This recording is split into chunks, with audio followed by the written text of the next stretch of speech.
நாட்டில் மட்டுமன்றி புலம்பெயர் தமிழர்கள் வாழக்கூடிய சர்வதேச நாடுகள் பலவற்றிலும் செம்மணி மனித புதைக்குழி தற்போது பேசுபொருளாக மாறியுள்ளது. செம்மணி சித்துப்பாத்தி மனித புதைக்குழியில் அகழ்வு பணிகள் முன்னெடுக்கப்பட்டு வருகின்றன. அங்கு இதுவரையில் 400க்கும் மேற்பட்ட மனித எச்சங்கள் அகழ்ந்தெடுக்கப்பட்டிருக்கின்றன. அதில் சிறுவர்கள், குழந்தைகள், பெண்கள் என பலரது மனித எச்சங்கள் மீட்கப்பட்டன. செம்மணியில் மனித எலும்புகள் 400ஐ தாண்டிய கொடூர நிலையில் மக்கள் கொதித்தெழுந்து நீதிக்காக பல பகுதிகளில் போராடி வருகின்றனர்.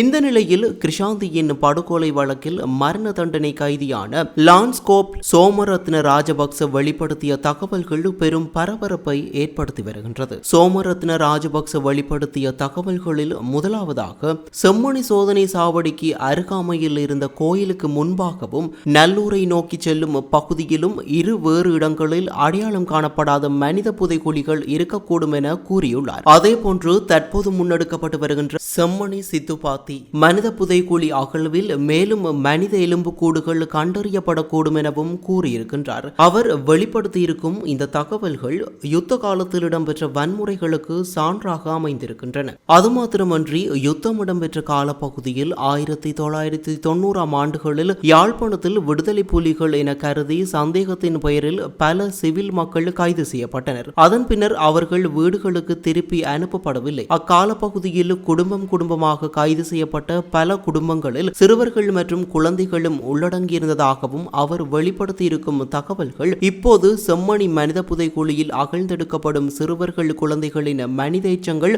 அவ்வாறு கைது செய்யப்பட்டவர்களுடையதாக இருக்கக்கூடுமா என்ற சந்தேகத்தை எழுப்பியுள்ளது.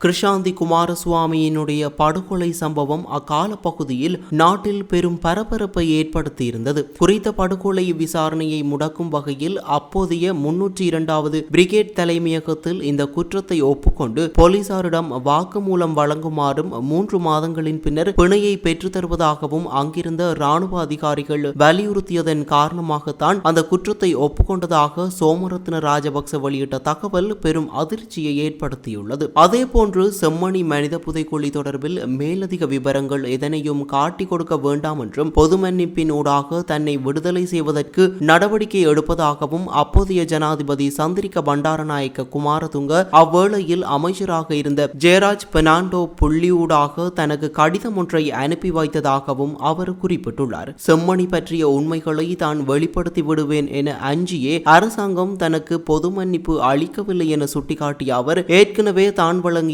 சத்திய கடதாசியூடாக அளித்த வாக்குறுதிக்கு அமைவாக இவ்விவகாரம் தொடர்பில் சர்வதேச விசாரணையில் சாட்சியம் வழங்க தயாராக இருப்பதாக தெரிவித்துள்ளார். யுத்தம் இடம்பெற்ற காலப்பகுதியில் பலரை வலிந்து காணாமல் ஆக்கிய படுகொலை செய்த இராணுவ உயர் அதிகாரிகளின் பெயர்களை அவர் வெளிப்படுத்தியுள்ளார். இருப்பினும் இது பற்றிய சர்வதேச விசாரணைகள் முன்னெடுக்கப்படும் பட்சத்தில் அந்த பெயர்களையும் அவர் இழைத்த குற்றங்களையும் சாட்சியமாக வழங்குவதற்கு தயாராக இருப்பதாகவும் சோமரத்ன ராஜபக்ச தெரிவித்துள்ளார். இதுவரை காலமும் வலிந்து காணாமல் ஆக்கப்பட்ட உறவுகளை தேடி நீதி கோரும் போராட்டங்களுக்கு நீதியும் விடைகளும் செம்மணி மனித புதைக்குழிக்குள் புதைந்திருக்கக்கூடும். தற்போது சோமரத்ன ராஜபக்ச இராணுவத்தில் பணியாற்றிய இராணுவம் செய்த குற்றங்களை அறிந்தவராக அவர் கூறக்கூடிய சான்றுகள் எதிர்வரும் காலங்களில் ஒரு நீதி பொறிமுறைக்கான முக்கிய சான்று பொருளாக அமையக்கூடும். எனவே இதன் முக்கியத்துவத்தை உணர்ந்து இது பற்றிய சுயாதீன விசாரணைகளை முன்னெடுக்க வேண்டிய அவசியம் அரசாங்கத்திற்கு உள்ளது. அத்துடன் யுத்த காலத்தில் இடம்பெற்ற மூலக்கூறுகளுக்கு சோமரத்ன ராஜபக்ச வெளிப்படுத்தி இருக்கின்ற சான்றுகளை துருப்புச்சீட்டாக பயன்படுத்துமாறு தமிழ் கட்சிகளிடம் கோரிக்கை விடுத்துள்ளார். இவ்வாறு தான் வெளிப்படுத்தி இருக்கின்ற உண்மைகளையும் தன்னிடம் உள்ள சான்றுகளையும் சர்வதேச விசாரணையில் முன்னிலைப்படுத்துமாறு கோரிக்கை விடுத்துள்ளதுடன் தன்னை ஒரு சுயாதீன சாட்சியாளராக விடுவித்துக் கொள்ளும் பொறுப்பு தமிழ் மக்களுக்கு உண்டு என்றும் வலியுறுத்தியுள்ளார். சோமரத்ன ராஜபக்ச வெளியிட்டுள்ள இத்தனை சான்றுகளும் தகவல்களும் தமிழர்களின் இத்தனை கால போராட்டங்களுக்கு நீதி கிடைக்கும் என்ற நம்பிக்கையை ஊட்டுகின்றது. அவர் வெளிப்படுத்தியுள்ள சான்றுகளையும் உண்மைகளையும் வைத்துக்கொண்டு சர்வதேச விசாரணை முன்னெடுக்கப்படுமா அல்லது மீண்டும் தமிழர்களுக்கான நீதி போராட்டம் தொடருமா என்றவாறு பல கேள்விகள் எழுந்துள்ளன.